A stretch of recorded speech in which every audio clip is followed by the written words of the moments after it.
a tough group because you all have donuts and hot coffee, and that's like feeding school kids after lunch, you know. The afternoon sessions just kind of get laid to waste. So I'm going to do the best I can to entertain you. So, and I have to wait to get a cue from this gentleman. Yep. Oh, I'm on? Yep. All of that's live?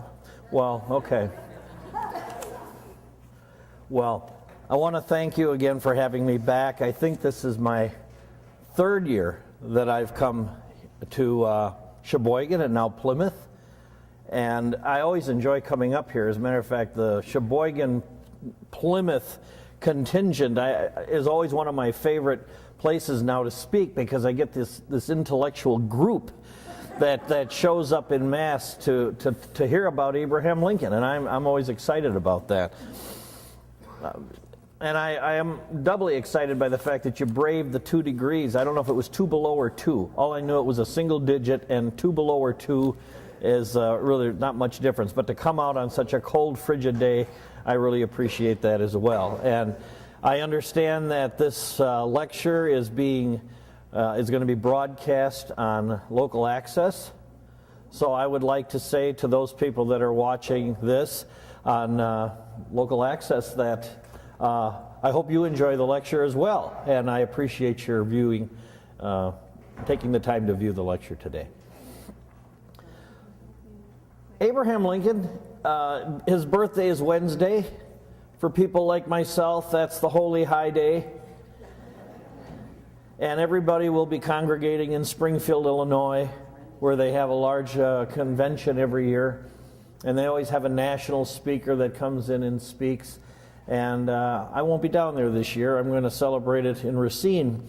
But it's timely that we honor Abraham Lincoln again. We passed his 200th birthday in 2009. He's not getting any younger, but we certainly continue our fascination with him. And for those of us that live in Wisconsin, it's interesting for us to periodically remember that Abraham Lincoln was in our state twice. And Mary Lincoln was in our state twice. But they were never here together, and they were never here in the same year. Abraham Lincoln's visits to our state both took place before he was President of the United States, and Mary Lincoln's visits to our state took place after her husband had been killed. So we really have 4 distinct stories of Lincoln visits, and they're all different, and they were all made for different reasons. So what I'm going to do today is I'm going to see if I can navigate through these stories and kind of give you a capsule history of why they were here, what they did here, what they may have said here, and how we remember the Lincolns today. It's easy for us to know Lincoln was here for a couple of reasons. One, if you go around the state of Wisconsin, there's no shortage of Lincoln monuments and Lincoln statues. In fact, does anybody know how many Lincoln statues there are in the state of Wisconsin? Does anybody want to take a guess?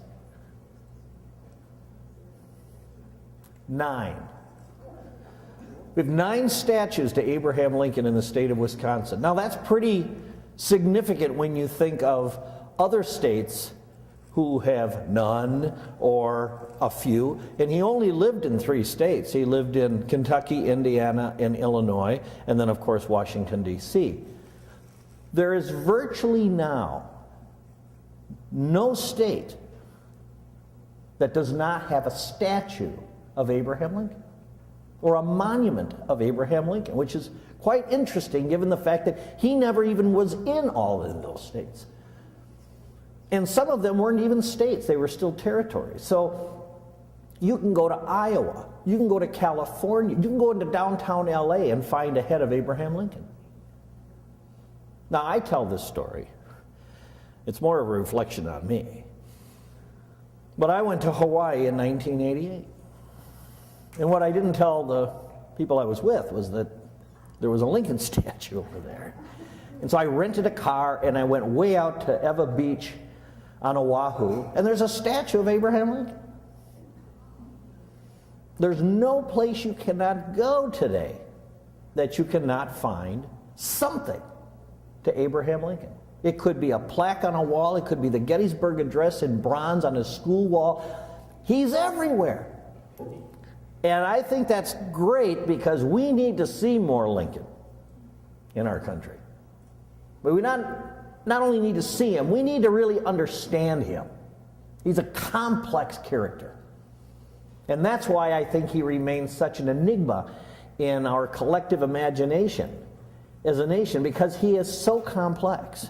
But in our collective knowledge of what we think we know about him, we reduce it to sound bites and talking bites on news shows, and we think that we've kind of condensed what he said and what he was about into a few things that we remember him saying or doing.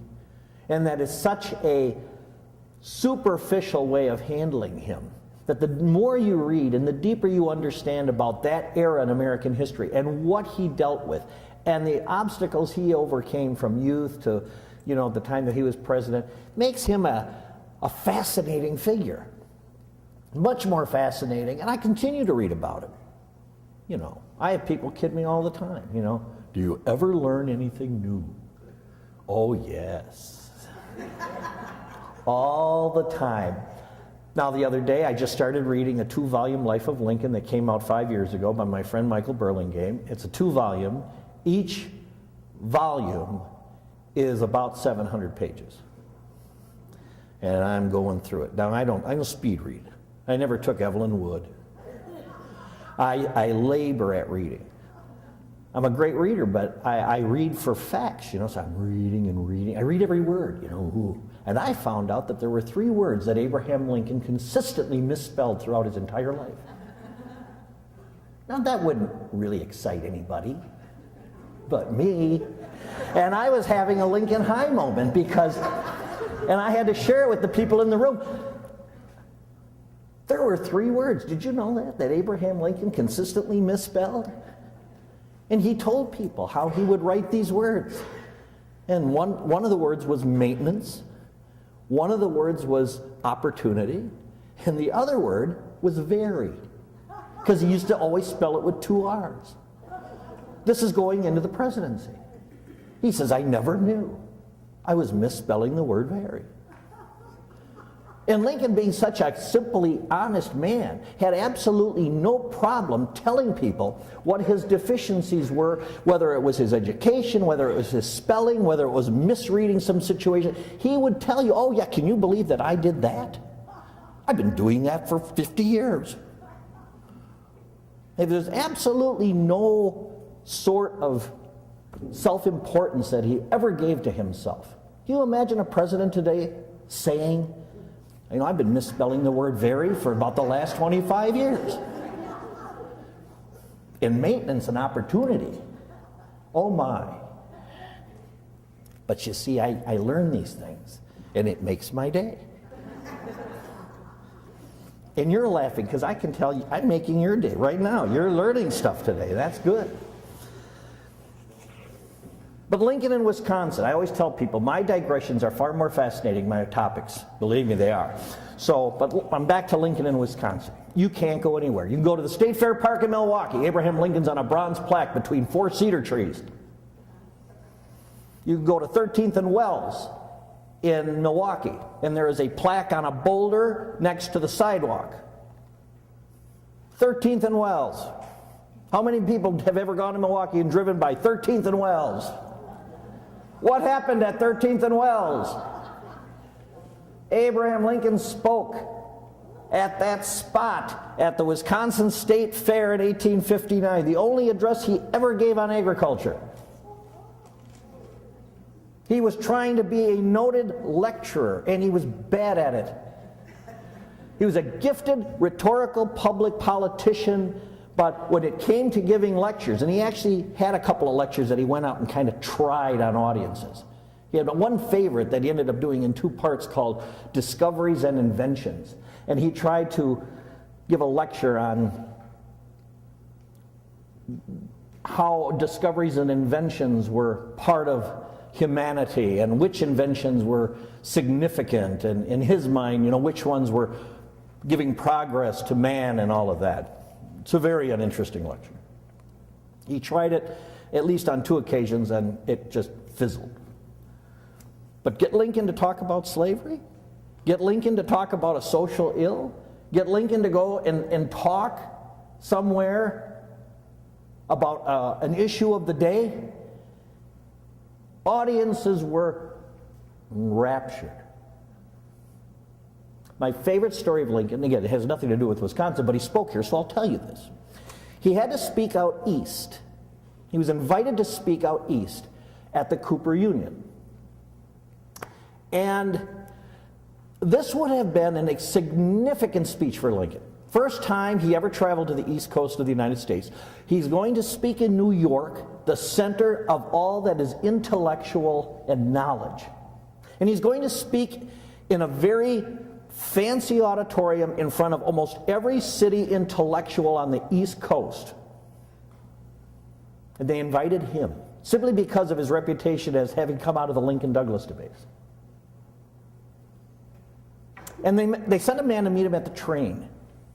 And Lincoln gets off the train. And this gentleman later would write, "Oh my. Here's this 6'4" man in this rack of clothes that's hanging on him, not pressed, wrinkled, kind of looks a little dingy, bow ties crooked, and his hair. I mean, his hair was everywhere. And his ears, these humongous ears, and that nose. And they saw him, and he gets off the train with this carpet bag, and oh my. And the person that met him thought, oh, have they made a mistake? Did they really make a mistake in bringing this man to New York? And that night he went and spoke at the Cooper Union.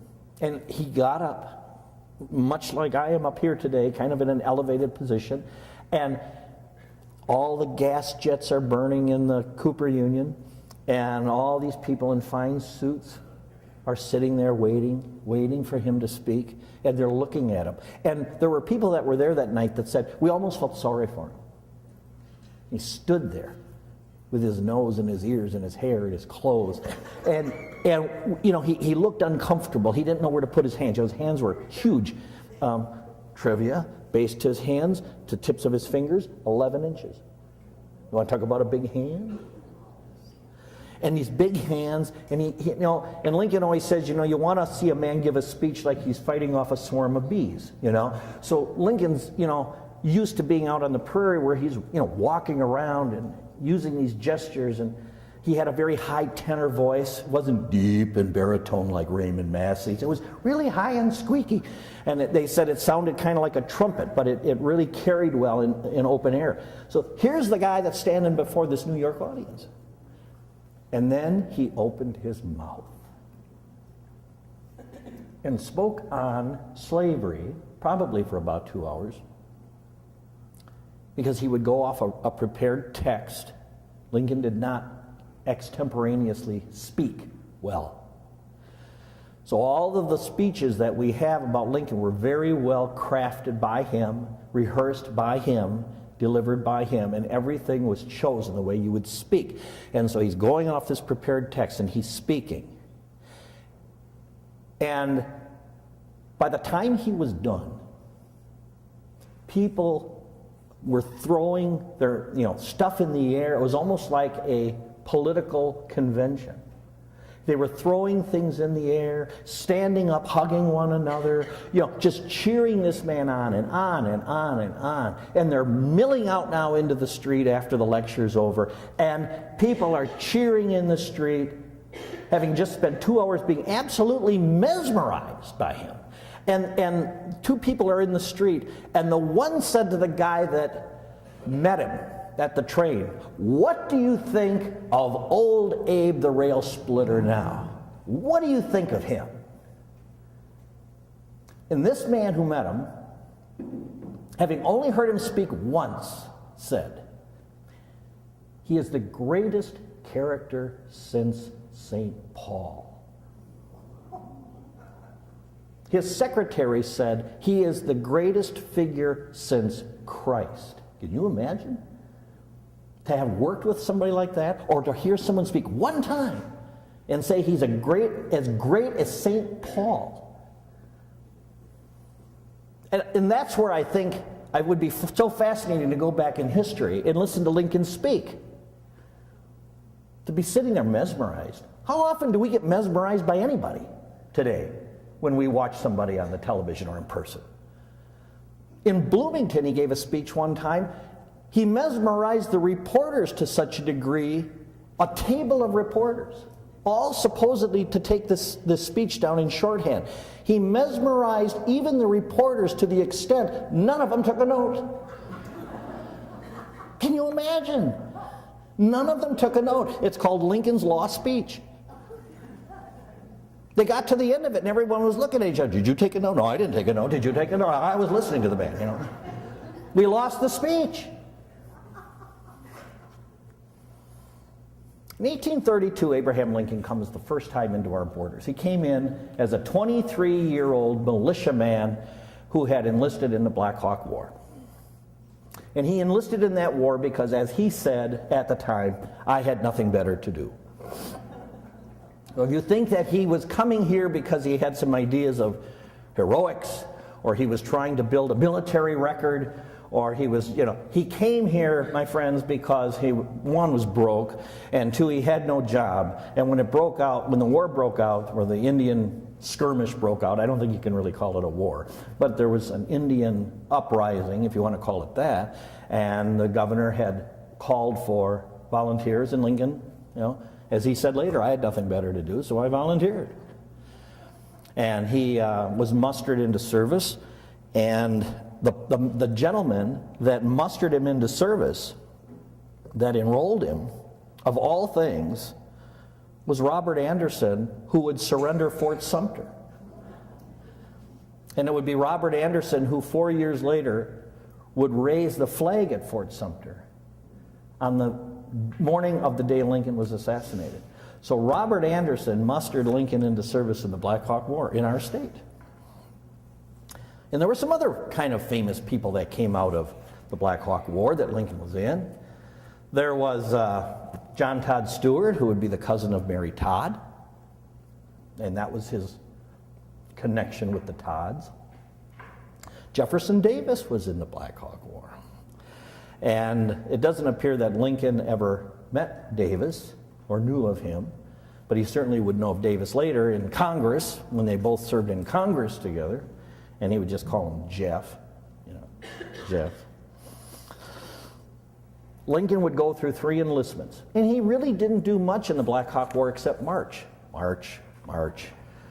through swamps, march through, and they would hear, Black Hawk's over here, he's been sighted, and everybody would be, now we have to march over there, so you'd march here. Oh no, now we heard he's over here, and then they'd march over there. So he did a lot of marching. His service in the Black Hawk War was very undistinguishable from anybody else that would have been in the war at that time. We know of a few instances that happened to him. One time, he was in charge of a real uncontrollable group of guys, some of whom came out of his own village of New Salem. And they all elected him captain in New Salem, so he was captain of his own troop. And he would say throughout the rest of his life that his election as captain in the Black Hawk War gave him more satisfaction than any election had given him afterwards. And I think that was because, he was with his own people, had earned the respect of his own people, and they had elected him captain. And they were all hard drinkers and rather uncontrollable, whimsical, bombastic personalities. So for fun, rather than foraging for onions in fields like Lincoln would have to do often to find something to eat, they would forage into the quarters of where the liquor was kept, and all of them would pretty much get snockered, and Lincoln would inherit this problem of having his troop being pretty drunk. And he would have to pay the penalty for that. So he was made at one point to carry a wooden sword for 3 days. And on another time, he claimed he bent a musket. Now, we don't know how he bent that, but he bent a musket. He's made to carry a wooden sword.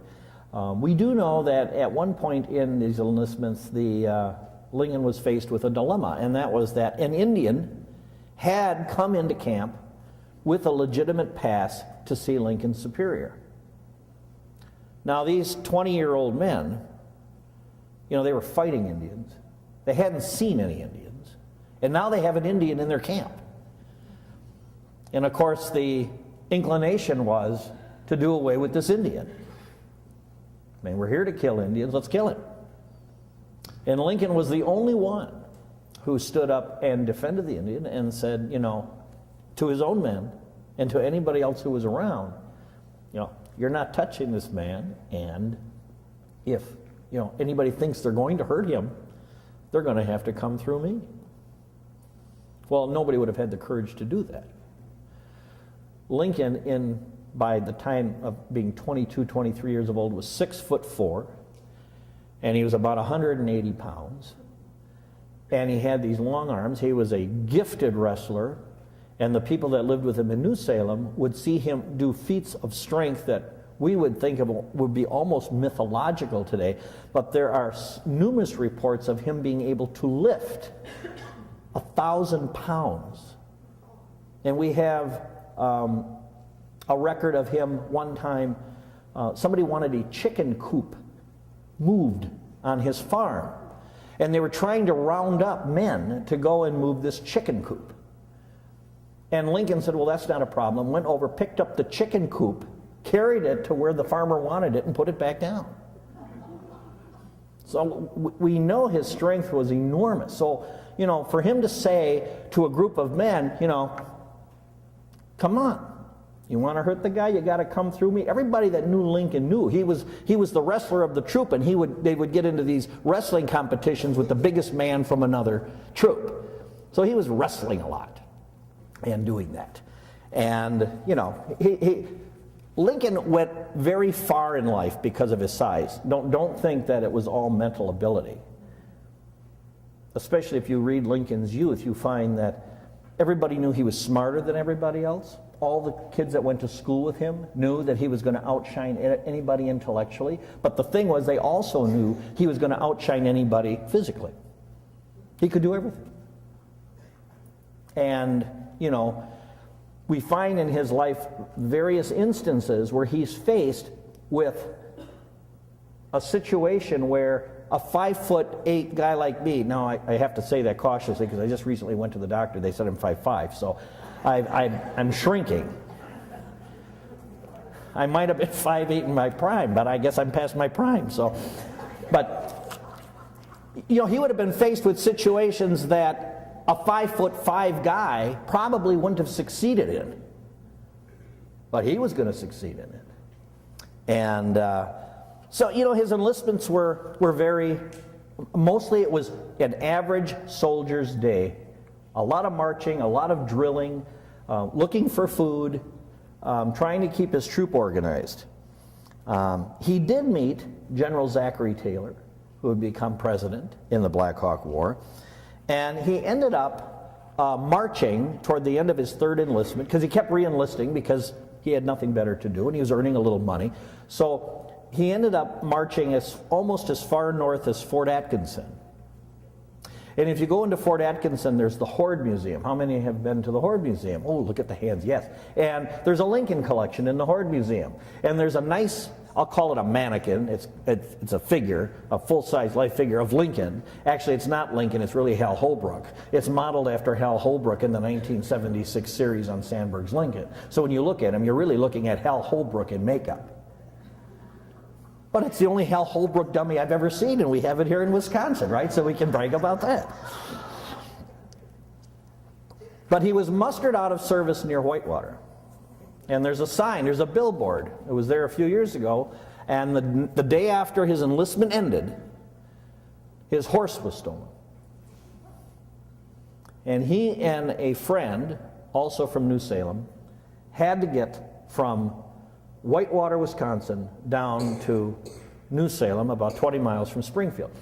And now I've seen various estimates on that, but They only had now one horse. And so sometimes one would ride, one would walk. They might have both rode together at some point, and then they stopped when they reached some rivers. They built a boat. They took a few days, built a boat, took the tributaries as far as they could until they ran out of water. And I've heard that it took 6 months for them to get from Whitewater, Wisconsin to New Salem, a distance of, let's say, 350 miles. You think of that today and you think, oh, that's nothing. But he was running for the state legislature at that time, and he arrived back in New Salem just too late really to campaign, and he lost. Simply because he wasn't there to campaign, really. And years later, in 1848, he was giving a message to Congress. He's a congressman, and the Democrats were putting up a man by the name of Cass as a military hero. So this idea of calling attention to your war record was very, very popular. And the Democrats on the House floor were really boasting about Cass's war record in the Mexican War. And Lincoln got up and he said, "Did you know that I am also a military hero?" "Yes, sir. I fought, bled, and came away. It is quite certain that I did not break my sword," as they had reported General Cass had done in the Mexican War. "It is quite certain I did not break my sword, for I had none to break. But I bent a musket pretty badly on one occasion, and if General Cass went in advance of me of picking huckleberries," in his foraging for food evidently, "I guess I surpassed him in advance in charges upon the wild onions. And if he saw any live fighting Indians, it was more than I did. But I had a good many bloody struggles with the mosquitoes. And although I never fainted from loss of blood, I can truly say I was often hungry. And I protest that they shall not make fun of me by attempting to write me into a military hero." So you see Lincoln not trying to do any attempt to say, look at my war record, or look at what I have been involved in. He would ridicule himself frequently for that. And also when the campaign biography started coming out in 1860 when he was running for president, they wanted to have campaign biographies that people could read. Who is this man? What is his background? And the biographers would come to him, what can we say? And he says, "Oh, you can't make anything of my early life." He says, it would be foolishness to try to make anything out of my early life. It can all be condensed into one statement, and that you will find in Gray's elegy, the short and simple annals of the poor. And that's all you or anybody else can ever make of my early life. And that's all he would ever say about it. When you talk about somebody being in abject poverty, the Lincolns were in abject poverty. They were as dirt poor as you could be. And Lincoln, almost when a child, you could almost ascribe to him that popular saying, "root, hog, or die." Because these children almost, at some point, were almost feral. No, there was absolutely nothing that Lincoln thought of in his early life that was worthy of even mention, much less trying to impress somebody. No education, no land, no holdings, no family, no name, nothing. And he says, and don't try to make it into something. Don't fabricate something. Don't sugarcoat anything. Leave it the way it is. Because the way it is the way it was. That's the truth. And that's all anybody else can do with it. Boy, that biographer must have had a field day, hey? But in 1859, just 20 years later, Lincoln gets invited to come and speak before our state fair. And the state fair was always held in the fairgrounds, which were down at 13th and Wells at that time, in that area. That was all rural. And Lincoln would speak from the top of a wagon. And they asked him, would you come and speak? Well, this was a year after the Lincoln-Douglas debates. The whole nation by now knew of Abraham Lincoln because the Lincoln-Douglas debates were actually covered in the press. So the way we were reading, for example, the updates on the O.J. Simpson trial, and we were all glued to what was going on possibly in the Clinton scandals in the 90s. Remember how everybody was just glued to the television and glued to the newspaper? What's the next piece that's going to come out on these various stories? That's exactly the way all of America was looking at the Lincoln-Douglas debates. They were transcribed and written down and telegraphed, 3-hour debates, telegraphed, and they were published in newspapers out east, out west. And so all of a sudden Abraham Lincoln is a national name. And although he didn't get the senatorial seat as a result of the debates, he's a very prominent man now. And everybody wants him to speak, because anybody that ever heard him speak knew that this was a guy worth having to speak. And so Wisconsin said, would you come and speak? They didn't evidently tell him what to speak on, so Lincoln thought, well, I guess if I'm going to speak at the state fair, I suppose I should speak on agriculture. And he did. It's the only address that he ever gave on the subject of agriculture. It's, again, not the most enchanting speech that you will read out of the Lincoln canon, but Abraham Lincoln had some things to say. He was talking about how the farmers as a class are looked upon and have a great reputation, and he's talking about some of the technologies again, incorporating some of his information from discoveries and inventions, how the steam plow will help, and how farmers can look for new technologies, and how to work the land, and how to do various improvements with their crops. But he gets to the end of the speech, and the way he summed up the speech, and this actually comes out in the Raymond Massey film, Abe Lincoln in Illinois. They stuck this at the, anybody remember the Raymond Massey film? The end of the film, he's on the train, remember? And they say something, Abe, say something, Abe, and he gets up and he starts going into his farewell address, so-called. And then all of a sudden, in the middle of the farewell address, all these other little Lincoln sayings come in. It's not the farewell address that we know it. Because they took all these little statements that Lincoln had made and they kind of stuck them in the farewell address, although he didn't say them there. They stuck this from the Wisconsin State Fair speech into the farewell address. And Raymond Massey said them. He says, and it is said, an Eastern monarch once charged his wise men to invent him a sentence, to ever be in view, in which should be true and appropriate in all times and situations. They presented him with the words, quote, and this too shall pass away, unquote. How much it expresses, how chastening in the hour of pride, how consoling in the depths of affliction, and this too shall pass away. How much it expresses. And yet let us hope that it is not quite true. Let us hope rather that by the best cultivation of the physical world, beneath and around us, and the intellectual and moral world within us, that we shall secure an individual, social, and political prosperity and happiness whose course shall be onward and upward, and which, while the earth endures, shall not pass away. And that's how Lincoln ended his speech in Wisconsin. He then got invited, while he's in Milwaukee, to speak to Beloit and at Janesville.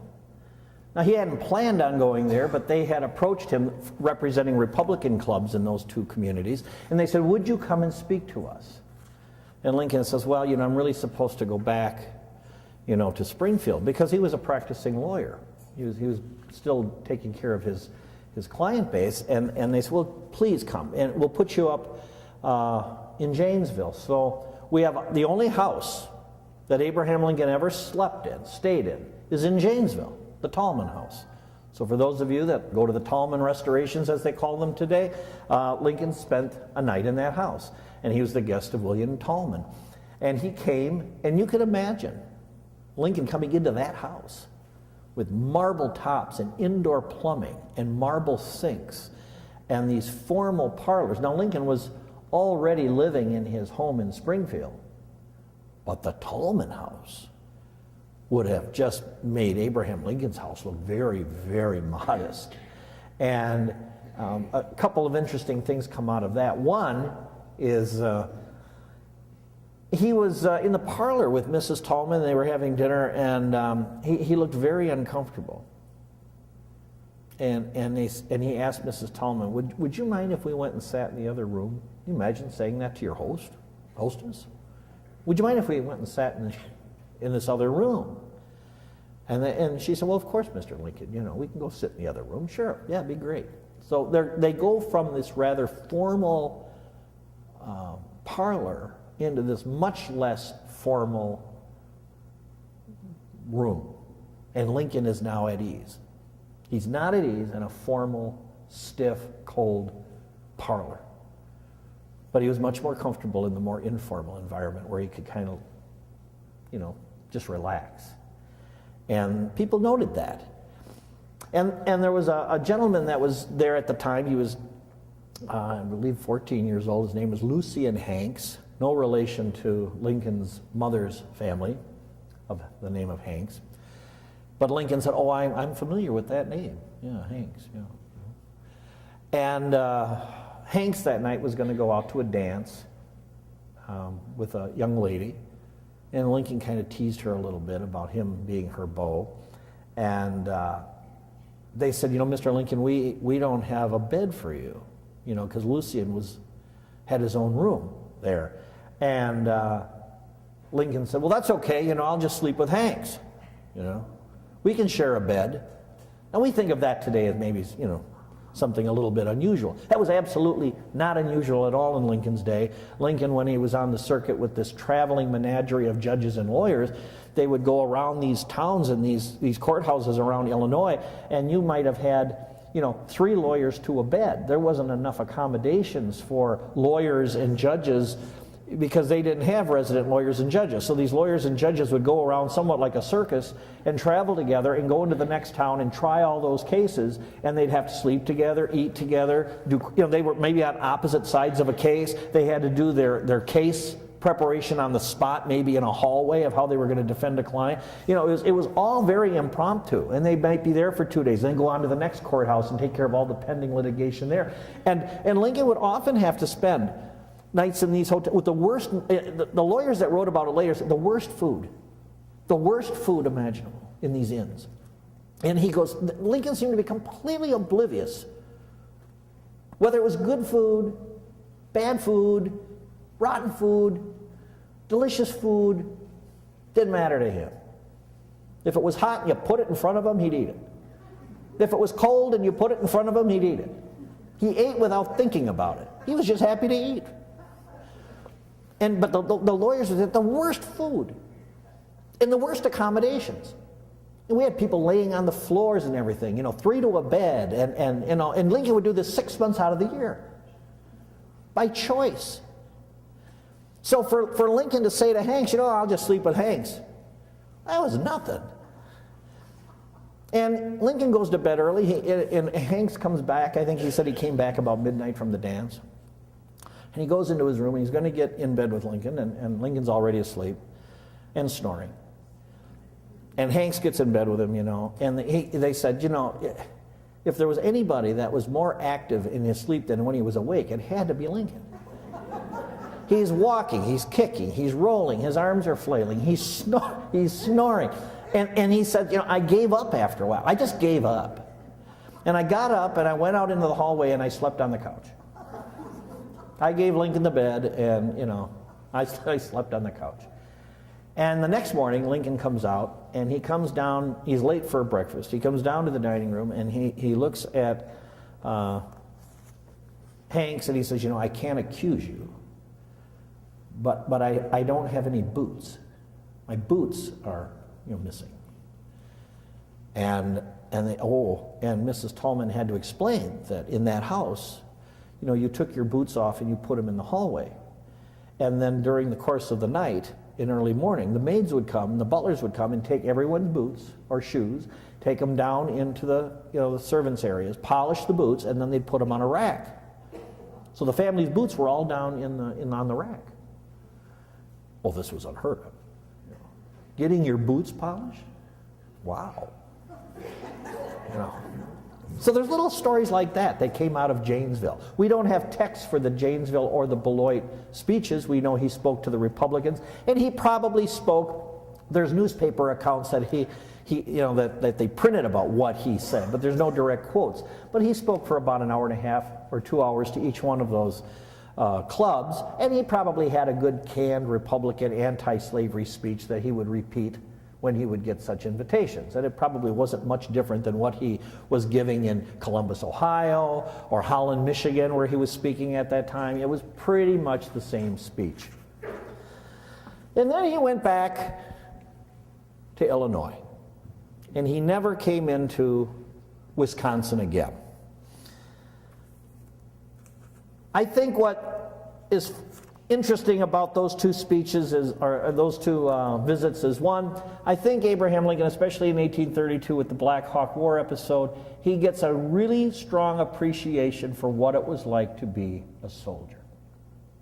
And I think that during the Civil War, when he was commander-in-chief, that he understood the importance of having enough blankets, of having enough tents, of having enough rations, of having enough weaponry. That if you're going to put soldiers in the field, you have to give them the tools to do their job. He understood that. He didn't have it, but he understood that. He understood what it was like to be sleeping on the ground in the rain. He understood what it was like. But I shouldn't say this. He did come upon a place of battle, but after the battle had taken place and all the participants had left. He came upon soldiers who had been scalped. They had been killed and they had been scalped. And Lincoln's job was to help bury them. And he would write about he'll never forget the sun, the eastern sun that morning, gleaming down on all of these red, orange, bald spots on these soldiers' heads where they had been scalped. And he helped bury them. He never forgot those things. And he would remember that. And he would remember how it was when he was in the field. It's little wonder that when he would go into the field, like Lincoln did frequently, the only time Lincoln, for the most part, ever left the White House was for one of two things. He was either meeting with generals on how to organize or supervise a war, or he was going to visit soldiers as a morale booster.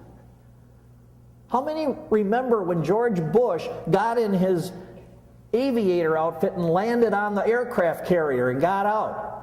You remember that? And the soldiers are cheering and all of America's going, yeah, there he is, holding his helmet, and everything. That's what Lincoln did. He went out on morale-boosting appearances, and the soldiers came. They wanted to see Father Abraham. That's what they called him, Father Abraham, or the old man. They wanted to see him. He would go into the hospitals and shake their hands. Who are you? Tell me your name. I want to know your name. Where are you from? How tall are you? Especially tall men. Oh, you're a tall one. How tall are you? Well, I'm 6'1". I think I got you beat. He'd say somebody, and somebody would say 6'4". We're going to measure that. Back to back. Let's say put a book across the top of our head, see which way it tilts. He thought that was great fun. Do you think it was fun for that soldier to measure backs with the President of the United States, to have the President say, hey, come on, measure back to back. Let's see who's tall here. They never forgot that. These people would have marched for another 4 years for Father Abraham. The general population in those elections, when they got into year 4 of the Civil War, Congress, the Senate, the politicians, even the citizenry were asking, how much longer, Mr. Lincoln? How much longer are you going to keep throwing bodies at this war? How much longer? Does any of this sound familiar? How much longer are we going to keep pouring millions into this war? How much longer are we going to have to lose another 20,000 men in 20 minutes in Grant's army? How much longer are you going to keep doing this? And when the elections came, Lincoln did something that was really quite daring. He made sure that all the soldiers could vote. They're the ones fighting. And all of them voted for him.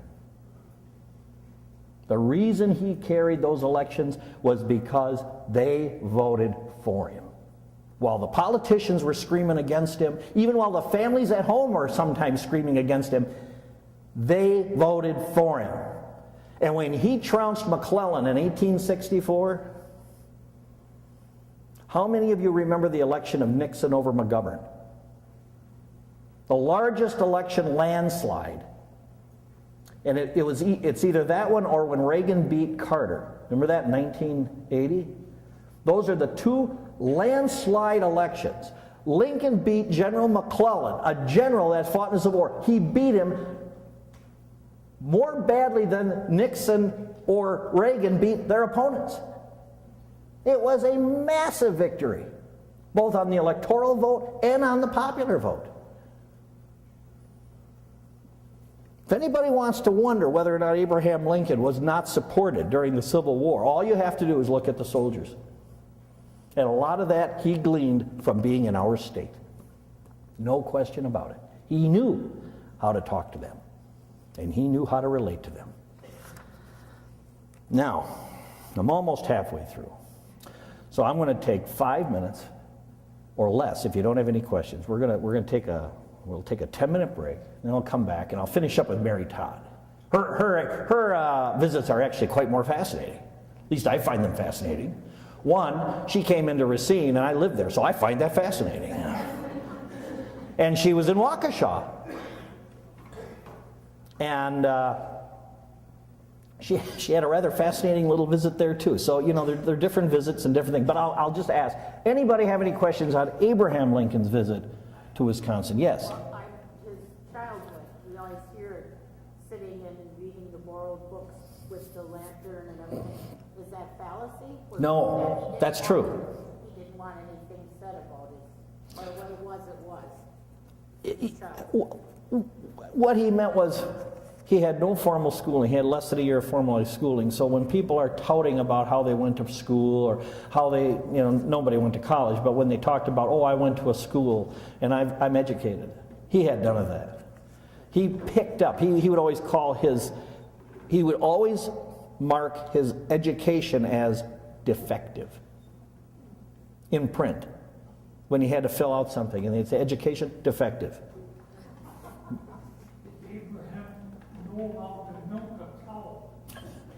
Abraham Lincoln was a very good cow milker.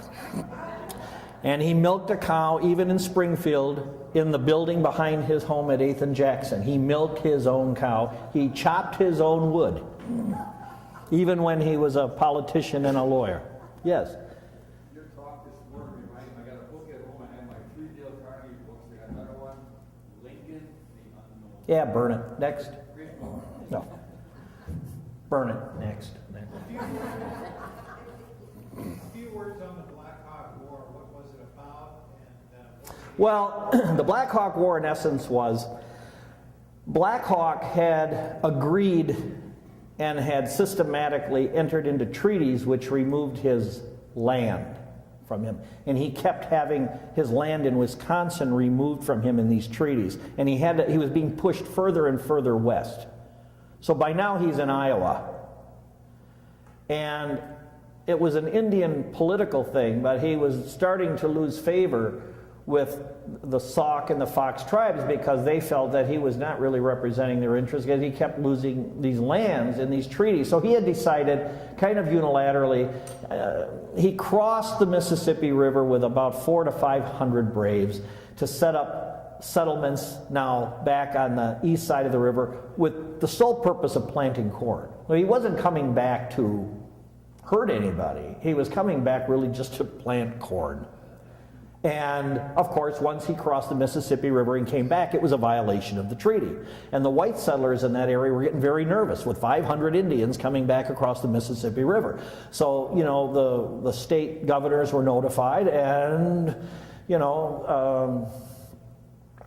Illinois governor and Wisconsin governor, they said, oh, we're going to have to get some militiamen to go and remove the Indians. They have to go back to their side of the river. And that's really what the origin of it in a nutshell. And then, first off, now all of a sudden someone fires a shot, and then pretty soon you have an Indian uprising on your hands.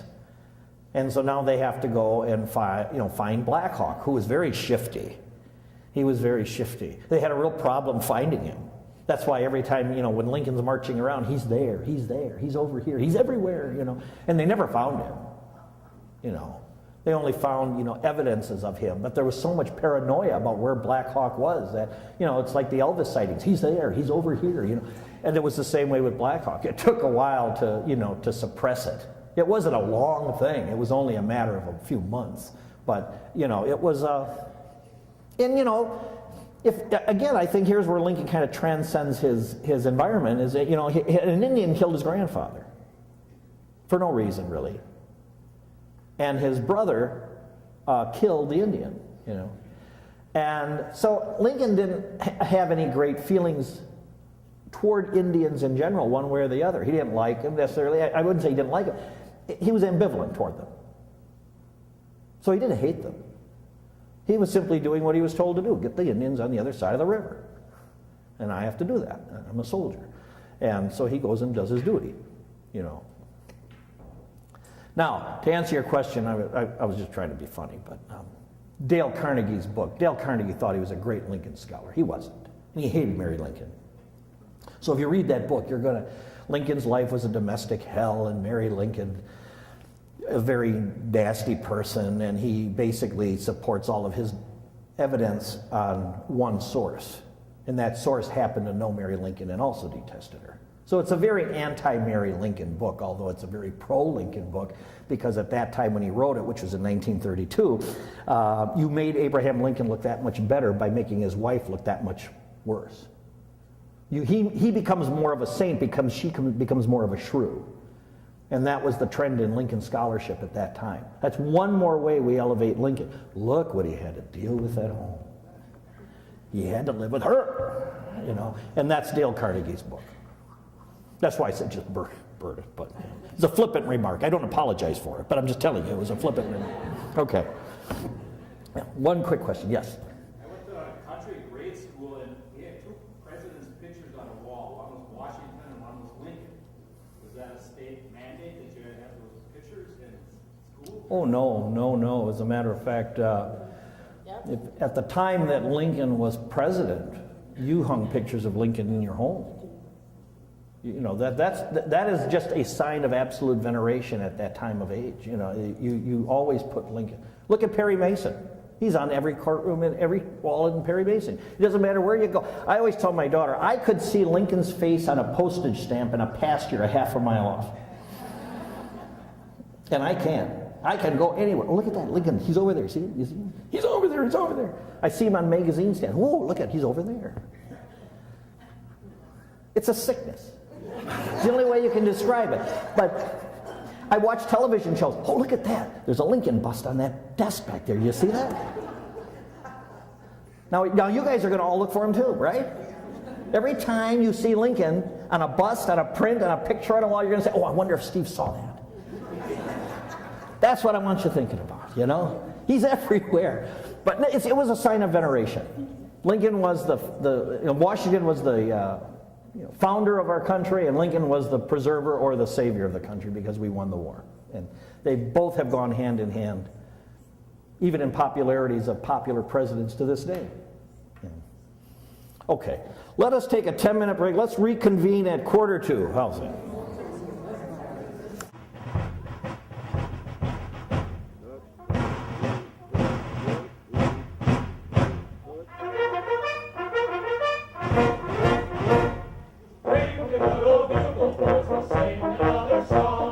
Sing it in the spirit that will start the world along. Sing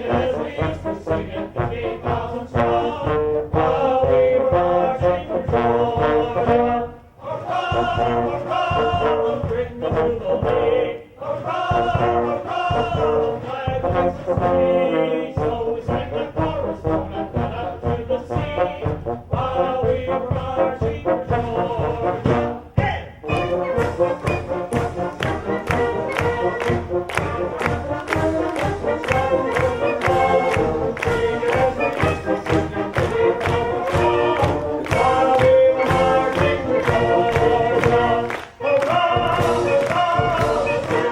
Jubilee. Hurrah, hurrah, the flag is free. So we sang the chorus from that town to the sea while we were marching for Georgia. On three, 1, 2, 3, huzzah!